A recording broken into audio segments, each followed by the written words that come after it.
And Temer is not in her party, the vice president that replaced her. He's a centrist. Okay, here we go. Get the leftist out, put in the so-called centrist to do exactly what those private interests want. I've seen this movie before. Okay, but let's keep going. Early Thursday, Temer aide said the incoming government would announce a series of austerity measures. Okay, now you can say it with me. Of course! Leftists. No, austerity. Okay, the Brazilian people will pay back those investors. Okay? The investors have to have their way, and they will get a good rate of return on the backs of the Brazilian people. Here comes austerity measures. Probably had nothing to do with it. Probably those budgetary rules were so important. Okay. Temer plans to appoint Enrique Morales, and sorry for butchering all of these names, a former central bank president and banking executive who's popular with foreign investors. So here comes the people popular with foreign investors.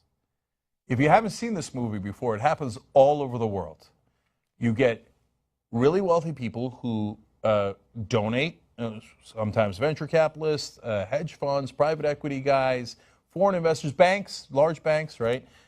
And they are usually in some ways aligned with the incredibly wealthy people inside Brazil, and some of the people inside Brazil are also owed money by the government. And the people who own the media are usually incredibly wealthy corporations or individuals, and they decide that they would like a good rate of return, and if things are going south a little bit, it's time to move that annoying leftist out who's trying to care about the poor, the middle class. No, no, no. Foreign investors must be paid. Okay, so here comes austerity measures, and what are they going to do as part of that? Quote, overhaul of pension, tax, and labor laws. Here, I'll go ahead and make a prediction ahead of time that the tax revisions they make are not going to be to tax the rich more. No. It's going to be to cut your pension if you live in Brazil. It's going to be to get loosen labor laws, so deregulate, so they can pay you less, and they can make sure that there's less safety concerns, so they can make more money, and the taxes will be redistributed towards the top.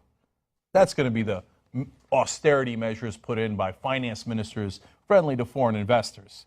Okay, well, what else is this new administration promising? Well, quote, they're promising pro-market policies, another flag, to bring the deficit under control, rein in inflation, and get the economy growing again. Now, again, I want to clarify here. It's not that the Brazilian economy doesn't have troubles. It does.